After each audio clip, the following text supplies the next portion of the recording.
இப்போ இருக்கிற மார்க்கெட் கண்டிஷனுக்கு எந்த ஸ்டாக்ல இன்வெஸ்ட்மெண்ட் பண்ணலாம்? நான் ரிஸ்க் எடுக்க விரும்பல. ஆனால் சேஃபான கம்பெனியாக இருக்கணும். முதலீடு பண்ண ரெடியாக இருக்கேன். ஆனால் இப்போ இருக்கிற மார்க்கெட் கமெண்ட்ரி நியூஸ்லாம் பார்க்கும்போது எனக்கு பயமாக இருக்குது அப்படின்னா இந்த 3 கம்பெனியை நீங்கள் கன்சிடர் பண்ணலாம். இந்த 3மே ரெக்கமெண்டேஷன் கிடையாது. பியூர்லி ஃபார் எஜுகேஷனல் பர்பஸ் 3 கம்பெனியை பற்றி எனக்கு தெரிஞ்ச இன்ஃபர்மேஷனை நான் உங்களுக்கு ஷேர் பண்ண போகிறேன். ஃபர்ஸ்ட் கம்பெனி அண்ட் இந்த 3 கம்பெனி ஏன் இப்போ சொல்கிறேன் அப்படின்றதையும் முதல்ல பார்த்துடலாம். இது பார்த்தீங்கன்னா கன்சம்ஷன் தீம். அதாவது இந்தியாவில் இப்போ கன்சம்ஷன் வீக்காக இருக்குது. அதை அக்செப்ட் பண்ணிக்கலாம். ஏன்னா எல்லாருமே பணத்தை செலவு பண்ண ரெடியாக இல்லை. ஒன்று சம்பளம் ஏறல அப்படின்றது இந்தியா டுடேவோட சர்வே வந்துச்சு. அது இந்தியா ஃபுல்லாக இருக்கிற பிரச்சனை. அது மட்டும் இல்லாமல் சம்பளமும் ஏறல, விலைவாசியும் உயர்ந்துட்டு இருக்கு அப்படின்றதுனால மக்கள் செலவு பண்ண யோசிக்கிறாங்க அப்படின்றது தான். இது கன்சியூமர் கான்ஃபிடன்ஸ் இண்டெக்ஸ்னு ஒன்று ஆர்பிஐ ரிலீஸ் பண்ணுவாங்க. அதுவுமே லேட்டஸ்ட்டாக பார்த்தா ரூரலில் கொஞ்சம் கொஞ்சமாக இன்க்ரீஸ் ஆயிருக்கு. பட் ஆனால் அர்பன் ஏரியா சிட்டிஸில் பார்த்தீங்கன்னா அந்த consumption index, consumer confidence index கம்மியாக இருக்கு, இல்லைன்னா கம்பேரே பண்ண முடியல அப்படின்னு சொல்றாங்க. ரூரல் ஏரியாலேயே அதிகமாக இருக்குன்னா மக்கள் கிட்ட பணம் போய் சேர்றது. அதாவது சென்ட்ரல் கவர்மெண்ட் கொடுக்குற மந்த்லி அமௌண்ட்டாக இருக்கட்டும், அது மட்டும் இல்லாமல் 100 நாள் வேலைவாய்ப்பு திட்டம், தமிழ்நாட்டிலலாம் பார்த்தீங்கன்னா மந்த்லி அமௌண்ட்டும் கொடுத்துட்ருக்காங்க. ஸோ இந்த மாதிரி ரீசன்ஸ்னால அவங்களுக்கு எக்ஸ்ட்ரா பணம் வருது, அது மூலமாக செலவு பண்ணுறாங்க. அதுவும் இல்லாமல் வேஜஸ், வீக்லி வேஜஸ், டெய்லி வேஜஸ்னால் கொஞ்சம் கொஞ்சமாக இன்க்ரீஸ் ஆகிருக்கு, அதை வச்சு செலவு பண்ணுறாங்க. மற்ற விஷயங்கள். ஸோ அதனால அர்பன் ரூரல் டிவைட் கண்டிப்பாக இருக்குது. ரூரலில் பிக்கப் ஆனதுனால அர்பனில் பிக்கப்பு அடுத்த 3 to 6 months நடக்கும் அப்படின்றது தான் எல்லாருமே எதிர்பார்க்குறாங்க. அண்ட் இன்னும் லாஸ்ட் 3-4 years டேட்டாவை கம்பேர் பண்ணும்போது பார்த்தீங்கன்னா நிறைய கம்பெனிஸ் வேல்யூவேஷன் வைஸ் சீப்பாக இருக்குது அப்படின்றது நல்லாவே தெரியுது. ஸோ இந்த மாதிரி பலதரப்பட்ட ரீசன். அண்ட் யூஸ்வலாக ஸ்டாக் மார்க்கெட்டில் பார்த்தீங்கன்னா ஒரு சைக்கிள் வரும். ஸோ ஒரு ஸ்டாக், ஒரு செக்டார் அப்படியே பெருசாக ஏறும். அதுக்கப்புறம் இதெல்லாம் விழ வாய்ப்பே இல்லை அப்படின்னு பயங்கரமாக எல்லாம் பேசுவாங்க. அடுத்த 2-3 years பார்த்தீங்கன்னா அப்படியே நோஸ் டைவ் அடிக்கும், அப்படியே கீழே விழும். அதுக்கப்புறம் எந்த செக்டார் வந்து கண்ணுக்கே தெரியலையோ அது வந்து கொஞ்சம் கொஞ்சமாக பிக்கப் ஆகும். So best example last 5 years பார்த்தீங்கன்னா ஐடிலாம் கோவிட் வந்த பிறகு பார்த்தீங்கன்னா ஐடி ஸ்டாக்ஸ் கண்ணாவதான் ஏறிச்சு. 21க்குலாம் பார்த்தீங்கன்னா சூப்பராக ஏறிட்டு இதுக்கு மேலே இது கீழே வரதுக்கு வாய்ப்பே இல்லை, ஐடி டிமாண்ட் பீக்கில் போக போது, இதுக்கு மேலே ஒன்றுமே யாருமே கை வைக்க முடியாதுன்னு பேசிட்டு இருந்தாங்க. அப்புறமா பார்த்தீங்கன்னா உக்ரைன் ரஷ்யா வார் வந்துச்சு, யூஎஸ் இன்ஃப்ளேஷன் அதிகமாச்சு, நிறைய ரீசனால ஐடி ஸ்டாக்ஸ் டவுன் ஆக ஆரம்பிச்சுது. இன்னமும் லாஸ்ட் 3 years டவுன் ஆச்சு. நடுவில் பிக்கப் ஆச்சு.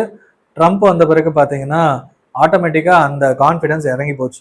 ஏன்னா ஹெச்என்பி விசா இஷ்யூஸு, அது மட்டும் இல்லாமல் ஐடி ப்ராஜெக்ட்ஸை கம்மி பண்ணுறது, ஹையரிங்கை கம்மி பண்ணுறதுன்னு இந்தியாவுக்கு அகேன்ஸ்டாக நிறைய பண்ணுறதுனால இந்தியன் ஐடி கம்பெனிஸும் அடுத்த 1 year ப்ரொஜெக்ஷன், இந்த ஃபினான்ஷியல் இயர் ப்ரொஜெக்ஷன்லாம் கம்மி பண்ணிட்டாங்க.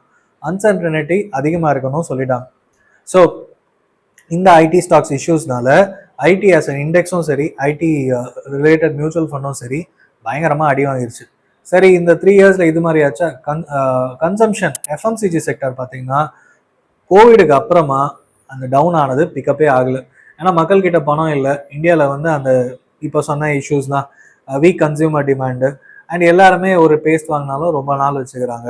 அண்ட் இது எல்லாமே இந்த கன்சம்ஷன் ஃபாஸ்ட் மூவிங் கன்சியூமர் குட்ஸ்னால் என்னென்னா இந்த டீ, காஃபி, பேஸ்ட்டு டெய்லி காலையிலேருந்து நைட் வரையும் யூஸ் பண்ணுற பொருளை தான் ஃபாஸ்ட் மூவிங் கன்சியூமர் குட்னு சொல்லுவோம். ஸோ இது வந்து இந்துஸ்தான் யூனிலிவர், சன்ஃபீஸ்ட்டு, பிரிட்டானியா, இது எல்லாமே இந்த செக்டாரில் தான் வரும்.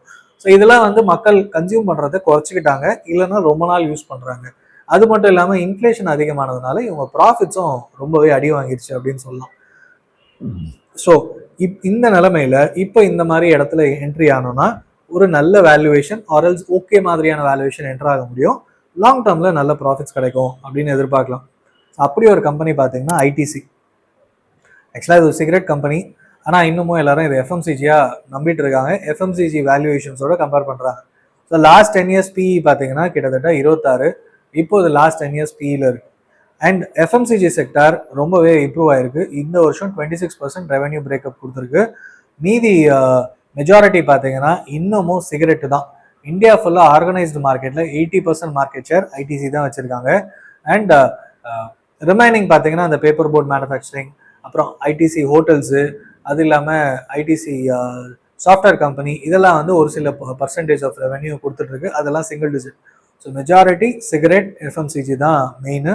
ஸோ இது வந்து சேல்ஸு கொஞ்சம் கொஞ்சமாக இம்ப்ரூவ் ஆகிட்டு இருக்கு. எஃப்எம்சிஜியில் நிறைய பிராண்ட்ஸ் பார்த்தீங்கன்னா கிட்டத்தட்ட 25 பிராண்ட், அந்த பிராண்டு 1000 கோடி ரூபாய்க்கு மேலே கொடுக்குற அளவுக்கு இவங்க பில்டப் பண்ணியிருக்காங்க. ஸோ ஒரு நோன் நேம் கிரியேட் பண்ண ஒரு கம்பெனி அப்படின்னு சொல்லலாம். வேல்யூவேஷன் வைஸ் ஓரளவுக்கு அட்ராக்டிவாக இருக்குது. பல காலமாக இது ஒரு மீன் ஸ்டாக்காக கோவிட் டைமில் இருந்து 22ல் டக்குன்னு ஃபயர் அப் ஆகி க்ரோ ஆக ஆரம்பிச்சது. இப்போ மறுபடியும் இந்த 400-420 ரேஞ்சில் கன்சால்டேட் ஆகிட்டு இருக்கு. ஸோ நெக்ஸ்ட் லெவல் க்ரோத் வரதுக்கான வாய்ப்புகள் நல்லாவே இருக்குது அப்படின்னு நம்ம நம்பலாம். அண்ட் இந்த ஸ்டாக்கை ஃபர்தர் அனலைஸ் பண்ணிவிட்டு நீங்கள் எஃப்எம்சிஜியில் என்டர் ஆகணும்னு நினச்சிங்கன்னா இந்த ஸ்டாக்கை பார்க்கலாம். அதே மாதிரி இன்னொரு கம்பெனி பார்த்தீங்கன்னா HUL, ஹிந்துஸ்தான் யூனிலிவர். இந்த கம்பெனியும் பார்த்தீங்கன்னா பல வருஷமாக யூனிலிவர்ன்றது MNC கம்பெனி. இந்தியாவில் ஹிந்துஸ்தான் யூனிலிவர் அப்படின்ற பேரில் இருக்குது. டீ காஃபீஸ் பார்த்தீங்கன்னா HUL பேர் தான் நிறைய இருக்கும். So 3 roses, green label coffee, இது மாதிரி எக்கச்சக்க பிராண்ட் வந்து இவங்களோடது. அதே மாதிரி வாஷிங் பவுடர், இது எல்லாமே நிறைய பிராண்ட்ஸ் வந்து HULோடு தான். இவங்க 2,400 ருபீஸ் ரேஞ்சில் கிட்டத்தட்ட 4-5 வருஷமா ஒரு எஃப்டியில் பணம் போட்டிருந்தாலும் உங்களுக்கு 7% வட்டிக்கு வந்திருக்கும். ஆனால் இந்த ஹிந்துஸ்தான் யூனிலிவரில் கோவிட் முன்னாடி 1920 பணம் போட்டிருந்தீங்கன்னா இப்போ வரைக்கும் பெரிய ரிட்டர்ன்ஸே வந்திருக்காதுன்றது தான் உண்மை. பட் டிவிடெண்ட் ரெகுலராக கொடுத்துருந்தாங்க, பெருசாக இல்லாட்டியும் டிவிடெண்ட்ஸ் கிடச்சிது. அண்ட் இந்த மாதிரி கம்பெனிஸ்லாம் இந்த மாதிரி டைம்லைனில் அக்யூமுலேட் பண்ணும்போது எக்ஸிட் ஆகிட்டு என்ட்ரி ஆனீங்கன்னா தாராளமாக ஃபியூச்சரில் அடுத்த 2-3 இயர்ஸில் நல்ல ரிட்டர்ன்ஸ் கொடுக்கறது வாய்ப்பு இருக்குது. ஸோ இது மாதிரி நிறைய எஃப்எம்சிஜி செக்டரில் லாஸ்ட் 10 இயர்ஸில் நான் பார்த்துருக்கேன். அண்ட் இவங்க வந்து நோன் நேம். இந்தியாவில் ஒருத்தராவது இவங்களோட பிராண்டை ஒரு நாளைக்கு யூஸ் பண்ணாமல் இருக்க மாட்டாங்க அப்படின்றது தான் இவங்களோட பாயிண்ட்டு. ஏன்னா டீ காஃபிலேருந்து வாஷிங் மிஷின் பவுடர்லேருந்து அண்ட் எல்லாமே இவங்களோட பிராண்ட்ஸ் இருக்குது. அண்ட் டாப் பிராண்ட்ஸ் இவங்க எல்லாமே. ஸோ அதனால் HUL பிராண்ட் ப்ரீமியம் ஃபோக்கஸ்டாக இப்போ போயிட்டுருக்காங்க. அண்ட் ப்ரீமியம் ஃபோக்கஸ்டு கேட்டகரிஸ் எல்லாமே வந்து ரெவென்யூ வைஸ் பிக்கப் ஆகிட்டு இருக்கு அப்படின்னு சொல்கிறாங்க. அண்ட் இன்ஃப்ளேஷனும் மாடரேட் ஆனதுனால இது வந்து பாசிட்டிவ் ஃபார் எஃப்எம்சிஜி. ஐடிசிக்கும் அதே தான். HULக்கு அடுத்த 2 குவார்ட்டர் ரொம்பவே முக்கியமாக இருக்கும். EPS லாஸ்ட் 3-4 இயர்ஸ் பெருசாக இம்ப்ரூவ் ஆகாட்டியும் இந்த வருஷம் ஸ்பெஷல் ஃபோக்கஸ் பண்ணலாம். அண்ட் இப்போ இருக்கிற லெவலில் அக்யூமுலேட் பண்ணுறதுக்கு ரொம்பவே நல்ல ரேஞ்சுன்னு சொல்லலாம். ஸோ ஹிந்துஸ்தான் யூனிலிவர் ஸோ ஒரு பெரிய MNC பிராண்ட், இந்தியாவிலேருந்து எக்ஸ்போர்ட்டும் பண்ணிட்டு இருக்காங்க. இந்தியாவில் வெல் நோன் பிராண்டுன்றதுனால இதையுமே நீங்கள் இன்வெஸ்ட்மெண்ட் பண்ணலாமான்னு பாருங்கள். ஸோ ஃபைனலாக நம்ம பார்க்க போகிறது பார்த்தீங்கன்னா டைட்டன். இது வந்து கன்சியூமர் டிஸ்கிரிஷனரி. ஏன்னா இதை டெய்லி யூஸ் பண்ண மாட்டோம். பட் எனக்கு ஷோ ஆஃப் பண்ணணும், எனக்கு நிறைய விஷயங்கள் வந்து வாங்கி செலவு பண்ணுறது பிடிக்கும் அப்படின்றவங்க இந்த கேட்டகரி. அதாவது இவங்க பார்த்தீங்கன்னா ஒரு 9-10 வயசில் ஒரு வாட்ச் வாங்குற ஆரம்பித்ததுல இருந்து கண்ணாடி ஐவேர் கண்ணாடியில் இருந்து கொஞ்சம் கொஞ்சமாக வந்து பர்ஃப்யூம்ஸு, வியரபிள்ஸு, இப்போ விற்கிற வாட்சஸ்ல இருந்து எல்லாமே இவங்க வச்சுட்டு இருக்காங்க. அண்ட் ரொம்ப முக்கியமானது ஜுவல்லரி பிராண்ட்.